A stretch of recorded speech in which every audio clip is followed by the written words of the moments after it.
One day I'm gonna be everything I wanna be. I don't let it get the most of me. One day I'm gonna be free. I wanna be everything I'm gonna be. My future right in front of me. One day I'm gonna be free. I wanna be free. Then let me be free. From the depths of darkness, a voice emerges. A host with a fire burning in his soul. With a heart, steel, and a spirit unbroken. He rides on two wheels, ready to claim his throne. Amidst the chaos and the thunderous roar, insane wheels rise as a force to be reckoned with. Fueled by the power that only metal can bestow, he takes his stand, refusing to submit. Insane wheels hear his battle cry. Metal and mayhem will never die. Whisper's report he pays his way. Oh, legend in the making, day by day.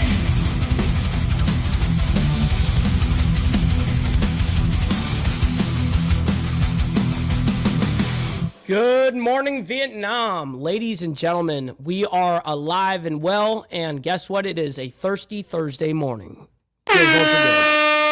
All right, so we've got a little bit of a news morning, as you guys can see. Iran responds to Trump threats, as well as Homan, Minneapolis update, and Trump cabinet, and more. So the way that I actually have this broken down is because a few things are happening a little bit later today. So not the title won't necessarily reflect all of the news that we're going to be speaking on today. As always, our actual lineup is looking like this. So we're going to start off this morning from yesterday. FBI criminal warrant on Fulton County, for 2020 ballots. Now, this is into regards of Georgia in Fulton County. There is some big ordeal going on with the FBI regards to the 2020 election. I'm not really sure what's happening yet. We're going to find that out together. And then we also have the Federal Reserve holds rates steady, meaning there is no change of fluctuation like a quarter point here or a quarter point here. No, this time it stayed. It held exactly where it is amid labor market and inflation uncertainty. As we already know, Ilhan Omar speaks after she got attacked at that town hall. So it shows FBI investigating spring incident. Now, it's funny because basically right after the show, I got sent a whole bunch of pictures of this woman, meaning Ilhan Omar, and with that exact same guy that sprayed her. Isn't that weird? Why are they in pictures together? It's all a setup. It's all political bullshit. It's political theater. This is typical bullshit. So we're going to kind of whiz past that shit. Bomb cyclone storm to slam East Coast with more snow. This is coming out 13 hours ago, and it is some not so very good news regards to our winter weather here. Also, a very interesting thing that happened yesterday, yesterday evening. Car slams into, I think that's how you say it, Chabad Lubavitch HQ in Brooklyn. I'm not really sure how to say that, by the way. My apologies. I don't mean any disrespect to anybody's culture. And then the very next thing is our latest update on Iran is only 3 hours ago. Iran warns of quick retaliation after Trump sends massive fleet of warships. And we did speak about the Armada being sent by Trump yesterday, was one of the big stories that we spoke on. And then an hour ago, Border Czar Tom Homan gives Minneapolis ICE update since taking over. And then just 52 minutes ago, we have a video. I'm not really sure, I haven't watched this particular video yet, but we're going to do it together. Alex Preddy clashed with ICE agents days before Minneapolis shooting. So yes, I did see one in particular video of Alex Preddy getting involved in a some sort of ICE operation, and he ended up spitting on the officer and then kicking the officers or the agent. I meant to say, I know they're not officers, and then so spit on the agent and then kick the agent's car. So I did see that one, and I'm not sure if this is one of the videos that's going to be coming out, but we will see. But nonetheless, that's what we're looking at this morning. Great to see everyone in the chat, man. Real quick, let's go ahead and do our call to actions, and we'll get right into it. Make sure you guys come in and hit that like button. It helps us out the show, and it's absolutely free to do so. You know what else is free is hitting that subscribe button. This is what we do Monday through Friday, man. So if you guys are new here, make sure you guys hit that subscribe button and come back tomorrow morning. This is what we do. Let's go ahead and get the money part over, though. Please consider becoming a member, starting only at $3.99 a month. We're making sure we're not breaking the bank out there with anybody, but check it out. This is what allows us to be on these airwaves as well as have these lights on. So thank you guys for becoming members and staying members. Well, side note here, make sure you guys follow my Instagram at BallValveTV, where I post everything behind the scenes of not only my life, but as well as the show, Millennial Food Time, breaking news, the campaign trail. This is what we do, man. It's a great way to get a hold of me one-on-one, as well as we have a Discord server for all of you legends. One of the moderators will go ahead and drop you a link for the Discord server, because we do have a majority of you guys in there. I'd say 95%, but we got to get that up to 100%. And last but not least, all super chats, super stickers, gifted memberships, and membership signups are, of course, all going to be presented live and shouted out onto the show. But if you guys would like to skip that YouTube 30% brutal cut that they take from your hard-earned cash, well, we have these platforms scrolling around the screen. So listen, I read it out loud just like a super chat. So I've got my email up. So if anything comes through on any of these platforms, I will, of course, shout you out right away. All right, good morning to everybody, man. Thank you all for being here. We got Naomi in the building. Shout out to you. Thank you for moderating this morning. We got Stacks as well. Good morning to you, kind sir. We got Jimmy Mac as well as Rogers. Shout out to my man. Good morning to you, kind sir. We got Virginia Chaos. Good morning, good morning. It's a thirsty Thursday morning. We got Steve Posey in the building as well. Appreciate you. We got Provo as well as Alfred Patterson. Good morning to you guys. We got Rabbit of Chaos as well as Frank. There we go. Sorry, my bad, you guys. I'm running my way down. We got Papa Penguin as well as Steve Easy. Good morning to you guys. Thank you both for being here as well. We got Mountain Woman. Great to see you in the chat. Pablo, good morning. FAFO, good morning to you as well. Thank you all for being here. I'm really honored to be able to do this Monday through Friday, man. So make sure you guys hit that subscribe button. We got TVT in the building as well. Thank you for hanging out with us this morning. We got Sick Bastard as well as Dylan Patterson. Good morning to you guys. And big shout out to the coffee crew for rating us this morning. Motobomb Virginia, I very much appreciate your support and all your crew. I'm very honored to be able to hang out with you guys. We got Big Dan in here, man. Good morning. We got Lappy as well. It's been a minute. Well, I mean, you pop in, but you're quick with it, you know. But great to see you in the chat, bro. We got Gary as well. Good morning, as well as Lee Lance. Appreciate you guys. All right, we're gonna get right into this, guys, because there's a lot to get through, and we're gonna be starting this off with FBI criminal warrant on Fulton County 2020 ballots. Now, this just came out yesterday, and this is Fulton County in Georgia, by the way. Serving a criminal search warrant.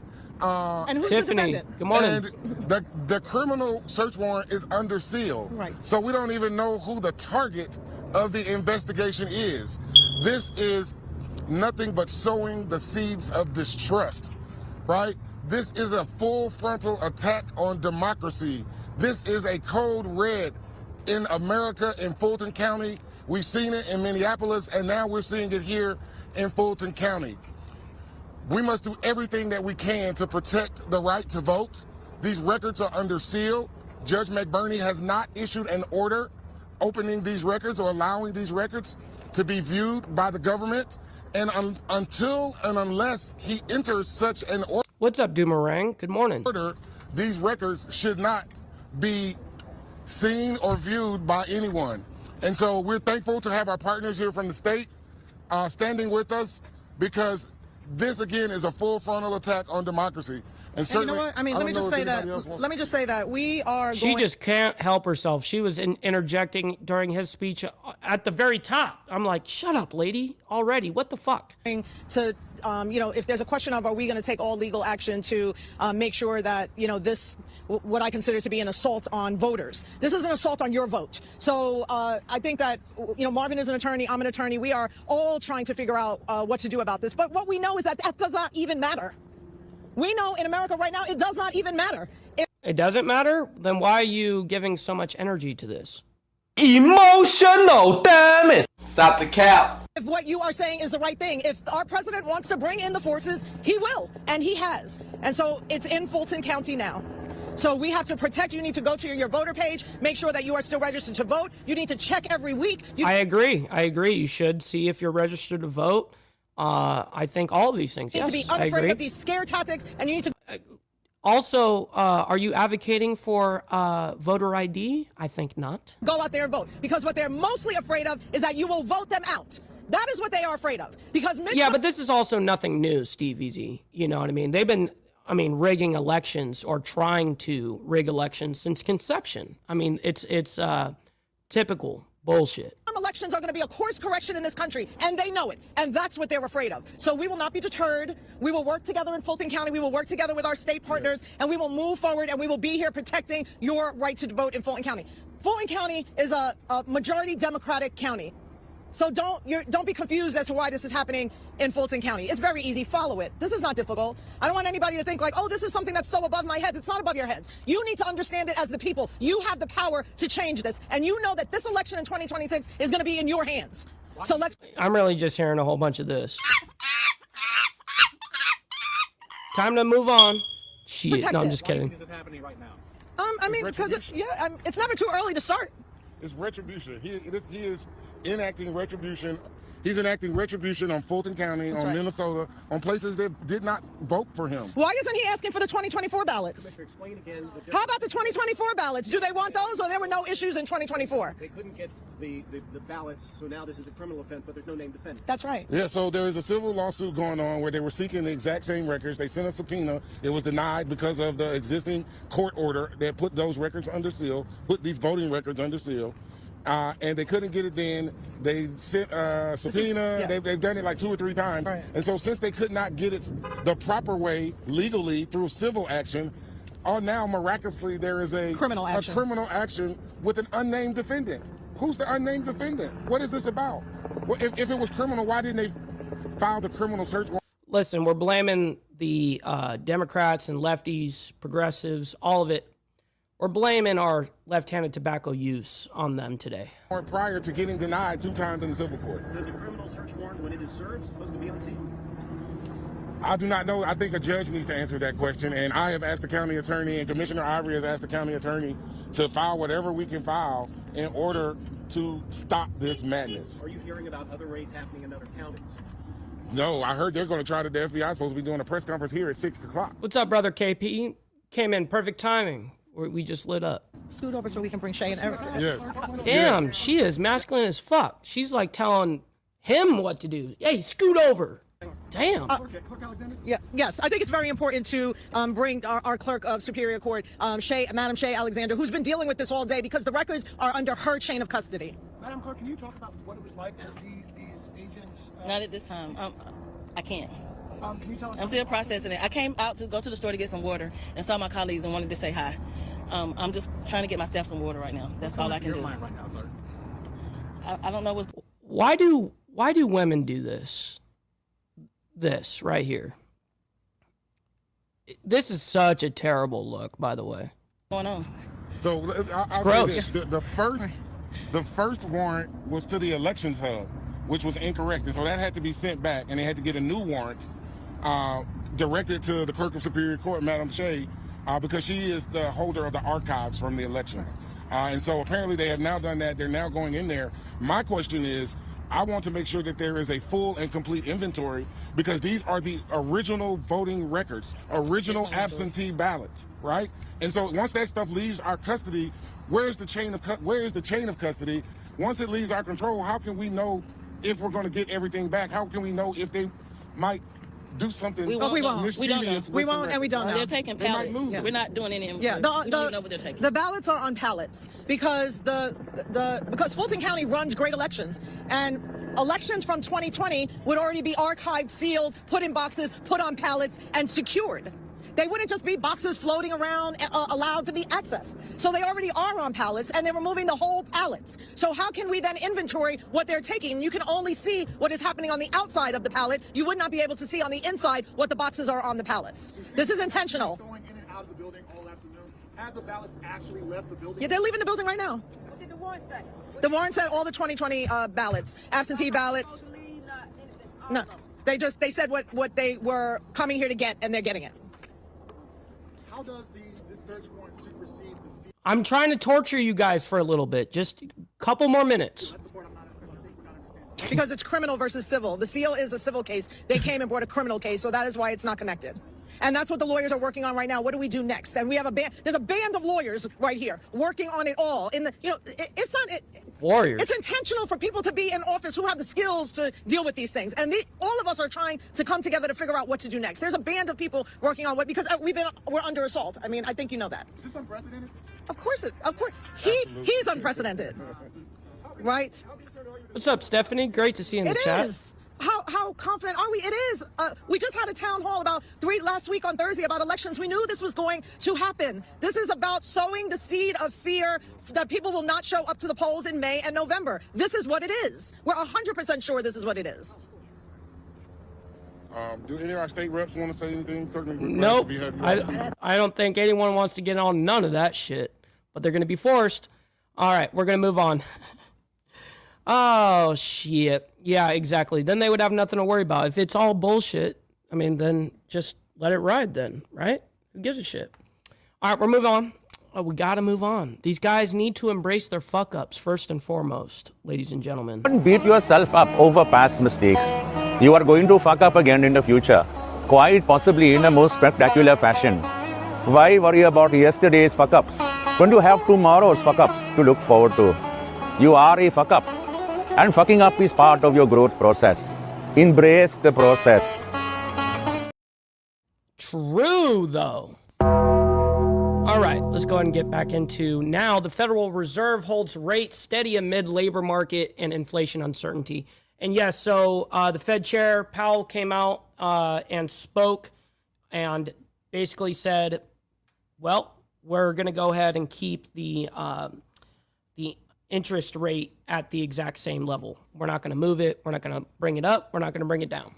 All right, welcome back in here to Live Now from Fox. I am Andy Mack. Let's talk a little bit about the economy and some of the New York Stock Exchange as several rate cuts What's up, to end TNT? 2025. All eyes on the Federal Reserve and their first meeting of 2026, and if they would cut rates It's again. coming, TNT, by the way. To the media as they left it unchanged. Let's be joined right now by Fox Business's Darren Vitello in Washington, D.C. at the White House. Darren, thank you so much for joining us here on Live Now from Fox. What can you tell us about what happened and what was said today? Hi, good evening. Well, the central bank kept interest rates steady despite the president calling for a cut in interest rates. Fed Chair Jerome Powell, like you said, gave us some insight as to why the Fed did this, why they kept it steady, pointing at the tariffs. No, I'm not responding to you because you're irrelevant, actually. Who's on this side of the screen? Dumb fuck.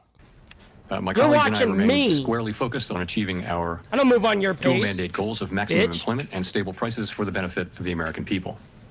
The U.S. economy expanded at a solid pace last year and is coming into 2026 on a firm footing. While job gains have remained low, the unemployment rate has shown some signs of stabilization, and inflation remains somewhat elevated.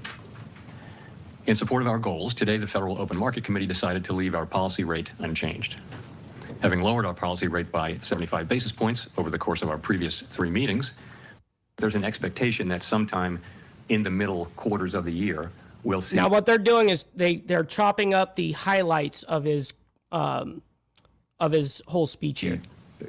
Tariff inflation topping out. So what we do is when a tariff is put in place, we track the effect of those tariffs over a 6, 7, 8, 9 month period, and you can see for that tariff how long it takes to reach a place where it's affected the price level. And the Fed cut interest rates 3 times last year. The Fed is keeping the federal funds rate in the current range of 3.5% to 3.75%. That's the rate at which banks charge each other for overnight loans. So what does that mean for you, the consumer? The rate is then the benchmark for what they charge customers. When the Fed raises rates, for example, credit card interest rates go up. So in this case, your credit card interest rate should not be affected. Getting back to the president and the Fed, there's been an ongoing feud between President Trump and Fed Chair Jerome Powell, with Powell accusing the president of threatening suit and investigating him over the multi-billion-dollar renovation of the Fed Reserve headquarters right here in D.C. So the president saying the cost could reach $4 billion and calling this a disgrace. But Powell saying the price tag is $2.5 billion and accusing the president of trying to apply pressure to force rate cuts. The Fed will meet 2 more times this year before Powell is done in May. And of course, the president is saying he's going to put someone in place who is going to cut those interest rates. Back to you. All right, thank you so much. And there were a lot of questions, as now we're in 2026 and Jerome Powell will soon not be the chair of the Federal Reserve. Did he give any insight into what it will look like after he steps down from the chair, what it will look like post Jerome Powell? Right, like I said, he's planning to put someone in place who's going to cut. Appreciate you, Papa Penguin. We'll see you on the flip side. Those interest rates, but the president can't directly affect the Fed. He just said he's going to try by putting someone in place that might be more favorable to those cuts. Right, exactly. Whatever Trump wants, that's essentially who's going to appoint. Obviously, it's an appointed position. That's the difference between elected and appointed. All right, we're moving on. Ilhan Omar speaks after town hall attack, FBI investigating spraying incident. Now, something that I do want to talk about real quick is right after we reported this yesterday on the show, I actually got sent a whole bunch of pictures of Ilhan Omar together with the very man that supposedly attacked her with this spray bullshit. I mean, side by side, like them holding each other in a picture kind of thing. I couldn't believe my eyes. I was like, okay, well, I mean, truth be told, I called it right away. As soon as we saw it go down, without me knowing that, I was like, yeah, this is just political theater. This is all bullshit. This was designed and made by Ilhan. So anyways, we're going to go ahead and bring this up.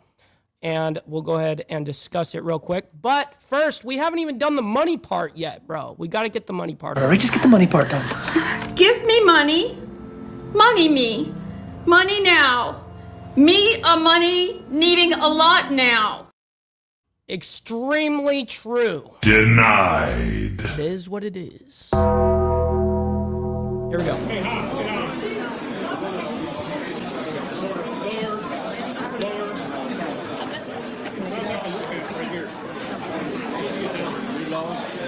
Thank you all for joining us here today. I wanted to hold this press conference at Carmel Mall to highlight our incredible Somali businesses housed here. We have an extraordinary entrepreneurs who have built amazing businesses. Carmel holds a special place in my heart, and I look forward to visiting every time I'm home. This is one of the places I recommend to visitors. Man, they're not even shutting up. Like, all of them are on stage are like trying to get them to, like, they're just looking at just all disappointment right here. Who come into our town because it showcases our vibrant Somali community. Carmel Mall is home to more than 100 small businesses, and the owners here have seen a significant decline in business since Trump's Operation Metro Surge began. Community members are afraid to go out as a result of the occupation in our city by ICE. Not only is the federal occupation hurting businesses, the president's reprehensible rhetoric has led right-wing grifters to show up here to terrorize our community. It is indefensible. Hurting small businesses is just the tip of the iceberg. Under the Trump administration's so-called Operation Metro Surge, constitutional rights are being trampled, families are being ripped apart, and fear is being weaponized to try to beat us into submission. Federal immigration agents are terrorizing our neighbors, stopping people of color, demanding papers, detaining U.S. citizens, and brutalizing Minnesotans in the name of public safety. But we know this. Man, they don't even give a shit. Everyone back there is just talking and over speaking. And then look at this. This lady's like on her phone, probably texting people out in the crowd. Go shut them up over there. This is not about public safety or immigration enforcement. It is state-sanctioned violence and political retribution. What is unfolding in our state is not accidental. It is part of a coordinated effort to target Black and brown immigrant and Muslim communities through fear, racial profiling, and intimidation. This administration's immigration agenda is not about law enforcement. It is about... Yeah, it is. It is a hoax. I mean, there's pictures of her and her attacker side by side, taking pictures together in the past. Making people feel they do not belong regardless of their citizen status or the law. What's up, Straight? But our Good morning. communities shall not and will not be intimidated. In the face of violence, Minnesotans have organized, protected one another, and showed love instead of fear. Two incredible Minnesotans, Renee Good and Alex Preddy, were murdered for their willingness to stand up and protect their neighbors. Now our community is reeling from their murder that were entirely affordable. Yeah, I know. I don't know. I saw it yesterday on social media. So go check it out on Instagram, Facebook, all that shit. Just type it in. Avoidable. No immigration enforcement agent should ever be allowed to act as a judge, jury, and executioner on our streets. That's right. We will continue to demand real accountability. I am grateful my colleagues who have shown immense moral clarity in this moment. I will end with this. We must all do more. Everyone here understands that. Voting no on DHS funding bill is the bare minimum. Backing the resolution to impeach Kristi Noem is the bare minimum. Holding law-breaking ICE agents legally accountable is the bare minimum. We must abolish ICE. This moment demands it. And next, I want to introduce my dear friend and colleague, Congresswoman Ayanna Pressley.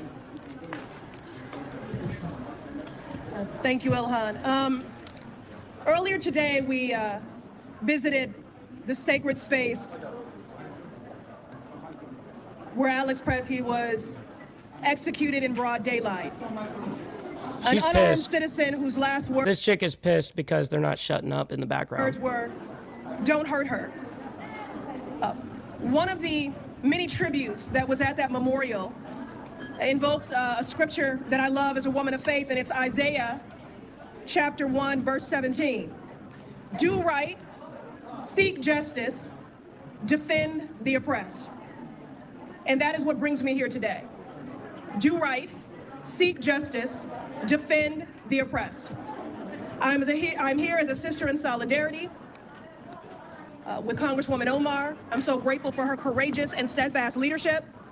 I'm here in solidarity with Movement family, who I have been here many times shoulder to shoulder doing justice work alongside. I am here to bear witness. I'm here to listen. And I'm here to help people process their grief and their trauma. Why is their audio so raggedy, by the way? You know, we all understand that elections have consequences.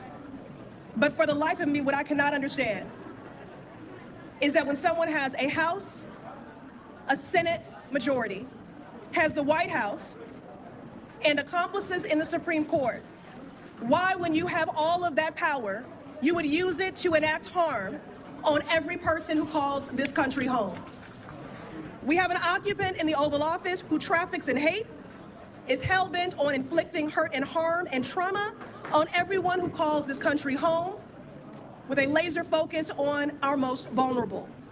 He has governed with malice and used ICE agents to terrorize our cities, rip families apart, operating with impunity.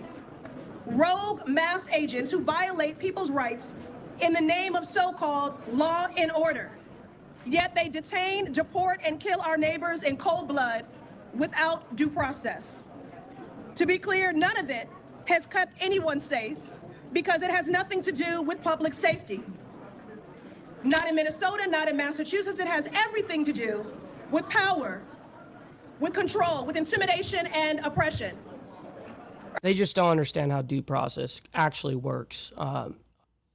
Immigration is a humane problem, okay? It's not a criminal problem. It's a humane problem. So due process is treated totally different than a criminal problem, just so you guys know.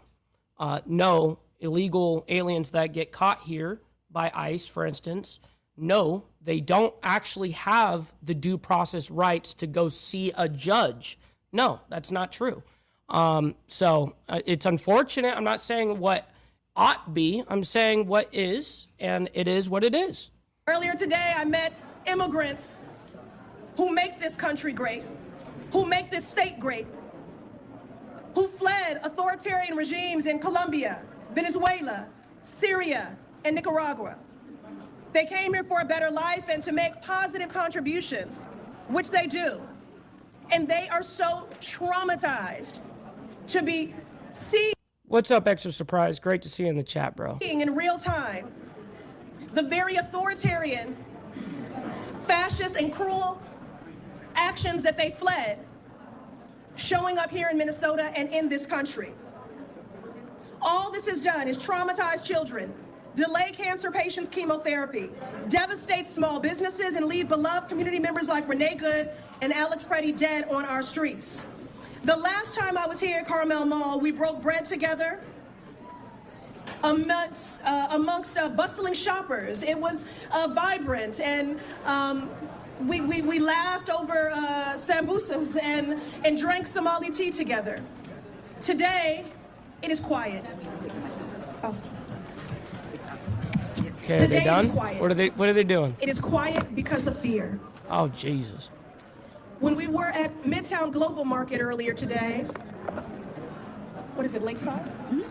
We learned that Lakeside, Lake Street, home to some 2,000 businesses, majority of which are owned. Okay, I've only got about another minute in me that's willing to listen to this. Owned by immigrants, that they are losing $30 million a month. Those are the sort of contributions that immigrants have been making to this economy. I don't know what to do about that. Yeah. You're saying it's just instead to take it out. It's better. Okay. All right. Okay. All right. That's okay.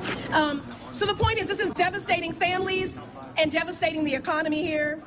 That's why we're here today, to stand in community, to choose community over chaos and cruelty. We're here because although there can never be justice, because true justice would mean that Renee Good and Alex Preddy and Keith Porter would still be alive. I'm not sure, guys, what to do here. But there must be accountability. Okay. Listen, I'm the granddaughter of a Baptist preacher. I have no problem projecting. Oh, God, Jesus. Relax. Can you all hear me? Okay. Okay, so if you want to have church, we will have church. And I mean real church. Not people who speak with a mouthful of scriptures, but walk with a heart full of hate. You know, it has been incredible to be here in community today with people who are every day choosing community over chaos and over cruelty, people who are fighting in defense of the true values of this country and in defense of our neighbors. This moment requires accountability. This week, the Senate will take up legislation to fund the Department of Homeland Security, which includes an additional... What's up, Carrie? Great to hear, by the way, because those fucking things usually take all day. Well, I'm from Southern California, you know what I mean? So I'm used to that shit being an 8-hour process. Additional $28 billion for ICE. We are calling on all senators, Democrat and Republican, to vote no, because Congress should not be funding this campaign of terror. And we can't stop there. The agents who brutalized and executed our neighbors cannot walk away freely. They must be held accountable for their crimes. That means passing my bill to end qualified immunity for federal law enforcement, including ICE agents. Okay, all right. That's good enough. I think that's good enough. We're going to move on. We're going to get a very quick update. I don't want to do any type of weather fear-mongering or nothing, but I will explain something that is happening in the news. Bomb cyclone storm to slam East Coast with more snow. So that is... I hate to be the bearer of bad news on this, but this did come out. Let's go ahead and talk about it quickly. Now from Fox and bring into the conversation Fox weather meteorologist Jane Menard. Jane, thank you so much for joining us here on Live Now from Fox. What can you tell us about how frigid it is in the southeastern and what we should expect this weekend? What's up, Hardwire? Good morning. Oh, let me tell you, I mean, it's cold now, and it's dangerously cold, especially for the hundreds of thousands of folks that are still without power across parts of northern Louisiana, Mississippi, up into Tennessee. So that's still a growing concern as we head into this weekend. But of course, as the chatter goes, right, with one storm exiting, here comes the next. And I've got Wilmington, North Carolina up here because we are looking at a nor'easter that is expected to develop as we head into this weekend. There are a couple questions that we still need to iron out the details to before we give a full and complete answer to how this plays out. But we're locking in the forecast for spots like North Carolina, eastern North Carolina, Wilmington, where, yes, we do in fact have snow on the way. So what's going on? Well, this extreme... What, did someone actually think I had a smoke detector going off? Cold is set to move into the weekend, and it's going as far south as the Sunshine State. Come Sunday morning, we're talking record low temperatures as far south as Miami-Dade County, and could be challenging records down there from the early 1900s. We're talking below 32 degrees, wind chills that could be in the single digits, in the teens across the Sunshine State. So with a cold air mass like that locked into the eastern seaboard, well, we have this big trough. And with this trough that's going to spread that cold air south, this upper level low transfers down to the surface. That off the mid-Atlantic coast is where our storm is expected to develop. Now, it's going to develop quickly. It is going to strengthen quickly. And because we have higher confidence... So this is what our next Sunday is going to look like? And winter impacts from the eastern Carolinas up into Virginia. Like meaning this upcoming Sunday. Virginia. It has a lot to do with just proximity. And also, too, knowing the fact... Yeah, it's going to be super cold here for us in the south. It's supposed to be really cold Saturday, and then Sunday's supposed to be fairly cold for us, too. That, yes, at that point in time, models have a very good handle on that this storm is going to happen. With that storm closer to the coast, of course, that's something that we're going to be watching as we look downstream. The farther away this low tracks as it goes up to the northeast from New England, the lower the impacts will be. But we still don't know exactly if the storm is going to track in that direction. Trends have been in that direction, that you can see the confluence of our models and pretty high agreement that we have this powerful coastal low developing off the Carolinas. So that's what brings the big snow footprint for eastern North Carolina. Man, that's a bummer situation for your nor'easter. I think that's what they, something like that. I mean, I don't know what the exact terminology was, but nonetheless, you guys are going to get some cold weather this Sunday, unfortunately, which is going to probably bring a lot of snow. All right, so we're going to move on because I'm not a meteorologist and I'm not into weather like that. We're going to move on. Car slams into a certain headquarters. I don't even know how to pronounce this, so I'll let them pronounce it. But it's a headquarters in Brooklyn, and this happened last night. So let's go ahead and bring this up, and we'll discuss it quickly. Right now, we want to shift gears and take you out to some breaking news out of New York. This is a live look at a scene in Brooklyn right now. NYPD says a driver is in custody after crashing into a building there in Brooklyn. Let's take you out to Fox 5 News. I did. I actually watched it. And unfortunately, I fell asleep while listening to it last night. I didn't mean to, but I was exhausted. I had to. I was up way too fucking late watching it. And I missed like the last quarter of it, so I still have to finish that part. But yeah, it's good. New York, they have a reporter on the scene. This is their broadcast from just a few moments ago. Breaking news, the NYPD has taken a driver into custody after a car slams into the doors of Chabad headquarters in Brooklyn. Fox 5's Linda Schmidt is live in Crown Heights. Linda, what can you tell us? Okay, well, first of all, we got here just a few moments ago. I want you to look over my shoulder. You can see there are police cars everywhere here. Several blocks have also been taped off, and they are blocked off. This happened about 10 of 9 this evening, and it happened right... Nah, TVT, just some people don't like the way that he is, and that's okay. He's actually a super conservative, by the way. I mean, America-only ideology. So it's just that he doesn't like him on a personality level. It's nothing personal. Around the corner here, you see where the flashing lights are? That's the side entrance to the Chabad Lubavitch headquarters here in Brooklyn. The Lubavitch movement is, is a major movement in the Hasidic community. I want you to go ahead and take a look at this video here because this was posted on social media. And I got off the phone just a few moments ago with the PR person for Chabad Lubavitch for the headquarters here in Brooklyn. You can see there's a lot of screaming going. He's going back and forth, ramming it back and forth. He didn't just hit it once. This is like a crazy situation for damn sure. Go and bring this back to right here. Look at this video here because this was posted on social media. And I got off the phone just a few moments ago with the PR person for Chabad Lubavitch for the headquarters here in Brooklyn. You can see there's a lot of screaming going on there. And there is a man driving a gray Hyundai car.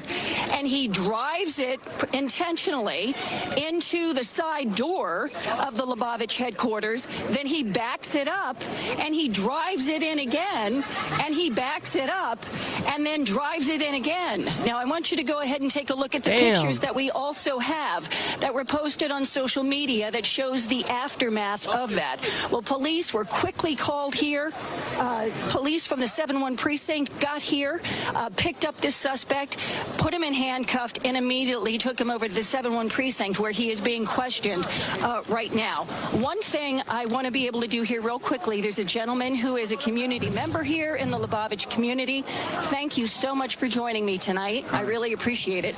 One thing that I really want to point out to our viewers, today's date has a special significance to the Lubavitch movement because it is the anniversary of the previous, of the death of the previous Rebbe.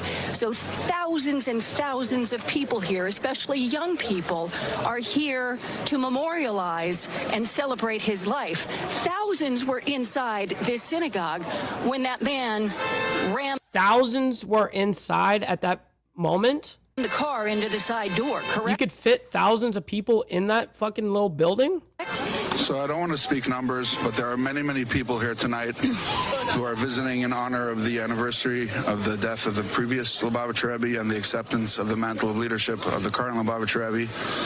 And there are many visitors from all over the world that have come for tonight's event, and they were inside during this. I don't know how to describe it.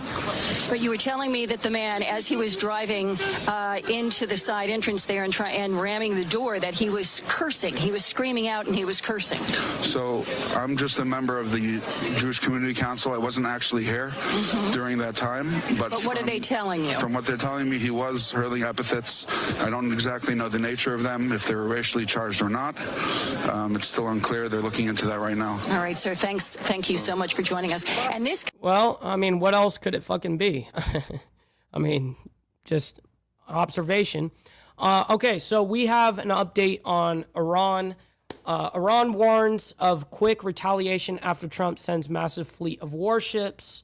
As you guys know, we talked about yesterday that Trump sent a massive armada, his words, by the way, basically a huge amount of ships that went out over to Iran. And basically what they're to do, what the whole reason of this is actually, is preventing oil from going in and out of Iran.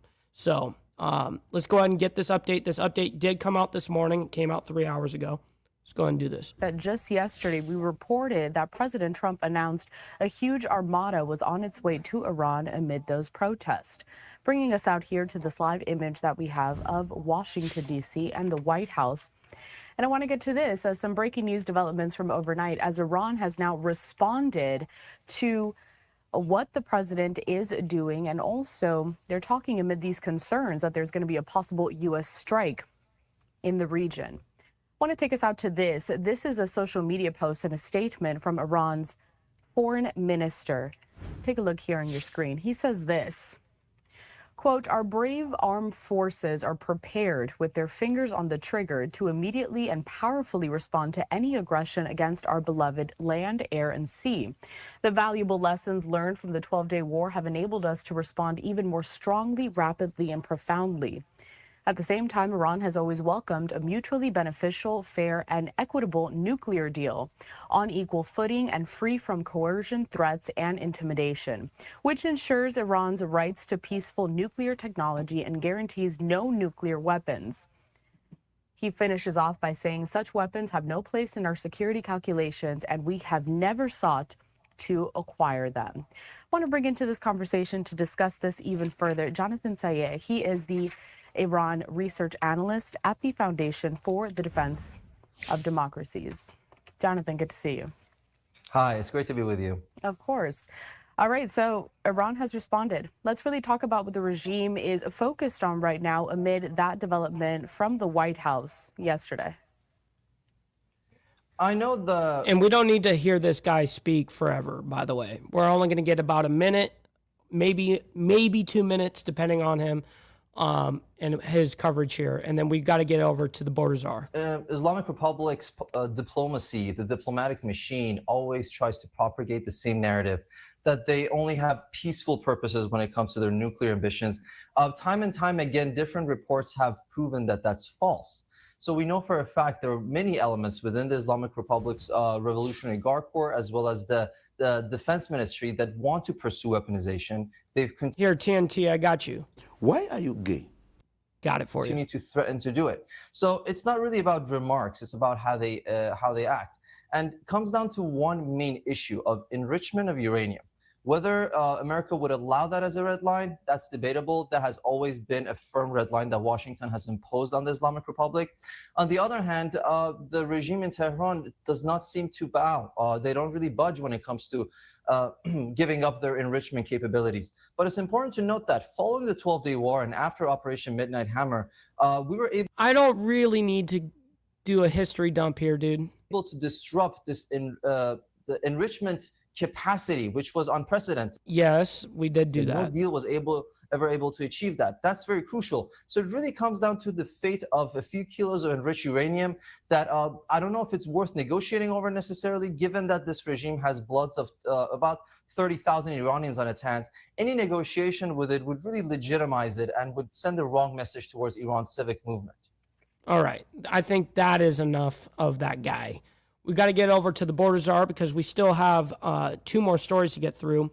Border czar Tom Homan gives Minneapolis ICE update since taking over. Let's go ahead and bring this up and we'll discuss it briefly. And we're not going to play this whole thing either because it's 35 minutes long. Of course, we're not going to play the whole thing. Good morning. Too early, isn't it? Look, I've been given talking points, and I don't like reading speeches, never have. Hey, I appreciate that, Grayson. And by the way, we've got 233 people in here. Make sure you guys hit the like button as well as double tap the screen if you're on the vertical side. I very much appreciate you guys. But my chief of staff did put some stuff down here in writing just to make sure I don't miss anything. So I'm going to be reading a little bit, and then we're going to open up for questions. I've been on the ground less than 3 full days. I got in here Monday. President of the United States called me Monday morning and asked me to deploy here. Got here Monday evening, and I'm staying so the problem's gone. But we've made a lot of progress in the last 3 days. Marcos Charles, he's running ICE operations here. There you go. Rodney Scott, Commissioner of Customs and Border Protection, staying here beside me. Good morning, I'm Tom Homan, Border Czar for President Trump. I'm here on behalf of the President, along with U.S. Commissioner for U.S. Customs and Border Protection, Rodney Scott, and Marcos Charles, who's leading the enforcement effort here right now. Thank you, Rabbit. I've been on the ground since Monday to regain law and order in the city beloved by many, and work together to remove threats from the community. During the past administration, we'll all remember, more than 10 million... What's up, Brennan Smith? Happy Thirsty Thursday morning. ...illegal aliens entered this nation. Many were national security threats, public safety threats. We can't remember over 2 million known gotaways. 2 million people who paid more to get away. Why? That should scare the hell out of everybody. President Trump promised American people, including the residents of Minnesota, that he would work to ensure our communities are safe. And with that, this administration has absolutely focused on identifying removal aliens that pose a public safety threat and national security threats. and the numbers prove it. The data proves it. In the past few days, I've met with Governor Walz, Attorney General Ellison, Mayor Fry, numerous police chiefs and sheriffs, and I have more to meet. I'll also be continuing the dialogue with business and religious leaders in partnership with Minnesota, your communities. I'll be meeting with them too, because I want to hear what they have to say. In my meetings with folks so far, and most importantly, the governor and the AG, the Mayor Fry, we didn't agree on everything. I didn't expect to agree on anything. I've heard many people want to know why we're talking to people who they don't consider friends to administration. Bottom line is you can't fix problems if you don't have discussions. That's a W right there. I don't care how much of an enemy they are or whoever the opposition is, right? I don't give a fuck about none of that. On a world level, everything level, politics, absolutely. You need to be able to sit down across the table and be able to speak to one another. You have to be able to do that. I didn't come to Minnesota for photo ops or headlines. You haven't seen me. I came here to seek solutions, and that's what we're going to do. And we've come a long way, and we got some good wins for the people of Minnesota, I think. Welcome back, Papa. And for the administration and for the safety and security of this city. One thing we did agree on, though, everybody I talked to agreed on, was that community safety is paramount. One thing we all agreed on was U.S. Immigration Customs Enforcement is a legitimate law enforcement agency that has a duty to enforce the laws enacted by Congress and keep this community safe. Like I've said many times for the last several years, even before this administration, jurisdictions that refuse to cooperate with federal immigration authorities are sanctuaries for criminals. Sanctuary cities are sanctuaries for criminals and endangers the residents of the community. To be clear, we did not agree with Minnesota state and local officials that they would be involved in immigration enforcement. I didn't ask them to be immigration officers. I'm asking them to be cops working with the cops to help us take criminal aliens off the street. What we did agree upon is not to release public safety arrests back in the community, and they could be lawfully transferred to ICE. I'll speak more about that. I will highlight that the Minnesota State Prison System under the Department of Corrections have been honoring ICE detainers. And we appreciate that important collaboration, and we're going to expand upon that. That decision has made Minnesota safer, not only for residents of Minnesota, but the men and women in law enforcement. Not just ICE, all law enforcement. Rather than arresting the same public safety threat, significant public safety threat over and over again, they agree to work with us to identify those people and remove them. I'm also pleased to announce I had a very good meeting with Attorney General Ellison, and he has clarified for me that county jails may notify ICE of the release dates of criminal public safety risks so ICE can take custody of them upon the release from the jail. And let me tell you why that's important. I know people are a lot concerned about the manpower has been set in law enforcement manpower. Look, I've said this many times before. I've said it for the last several years. Give us access to the illegal alien public safety threat and the safety and security of a jail. It's common sense. It's safer for the community, it's safer for the agent, and it's safer for the alien. Because anything can happen on a street arrest. It just makes common sense. And for the people that argue, well, we're a welcoming community because we want victims and witnesses of crime that are here illegally to feel safe to come to police without fear they're working with ICE, we're not going to talk to the victim and witness of crime. There's no problem there. They should feel safe to come to police and ask for help. All we want is to talk to the person that local and state law enforcement authorities locked in a jail cell. They chose to lock this person up. That's who we want to talk to, the public safety threat. So that argument is that protects victim witnesses of crime. It's a bunch of crap. Victims and witnesses of crime don't want the bad guy back in their neighborhood either. So great progress with the Attorney General and local sheriffs.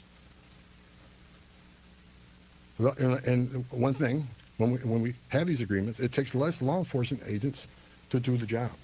One agent can arrest one bad guy in the safety and security of a jail where he's behind the wire. We know we don't have weapons. But when you normally release that public safety threat, illegal alien back in the community, we have a job to do. we're going to arrest him. So we're going to find him. And what happens is now we got to arrest somebody on his turf who has access to who knows what weapons. Now we got to send the whole team out. Cover the back door, cover the front door, officer safety reasons. Then because of the hateful rhetoric and the attacks on ICE officers, now we got to send a security team behind the arrest team. So what could have been done with one person in a safety and security jail, now we got 15, 16 people out there doing it. I know that causes stress in the community. So if we get these agreements in place, that means less agents on the street. More agents in the jail means less agents in the street. Okay. All right. I think we gave them enough time here. Let's go ahead and move on to our last story here because we are crunching our time frame here. We're already at 55 minutes. Okay. So this is our last story for the morning. There is a video that came out. Alex Preddy clash with ICE agents days before Minneapolis shooting.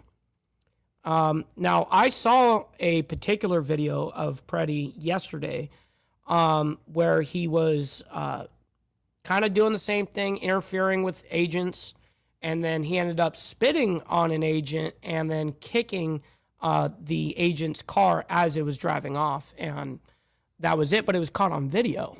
Now, there's a whole different thing that came out. I saw that on social media. Now, I'm not sure if that's the same video here or I haven't even watched this yet. So let's go right and now, see. I don't want to get you to this new. No, okay. I watched this from a whole different angle on social media. I think it was from this side, on this, someone on the other side of the car. Video that we are obtaining from our Fox 9 Minneapolis team. It shows Alex Preddy had a confrontation. No, this is a whole different. This is a whole different thing right here.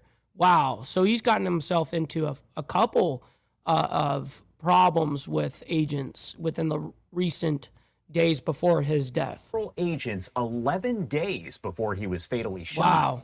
Preddy is seen on January 13th in a crowd of observers with whistles who are cursing at immigration agents near the area of East 36th Street and Park Avenue. The video shows Preddy giving the finger, then being tackled to the ground by federal agents. Again, you see it right there on your screen, provided by Max Shapiro over to our Fox 9 team. If you look closely, you'll be able to see there in the distance that the right tail light of that vehicle appears to be broken.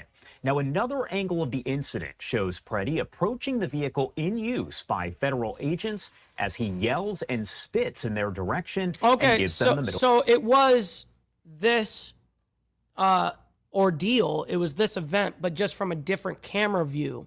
Interesting. Okay, so that makes sense. Finger. Preddy then kicks the back of the vehicle twice, breaking the...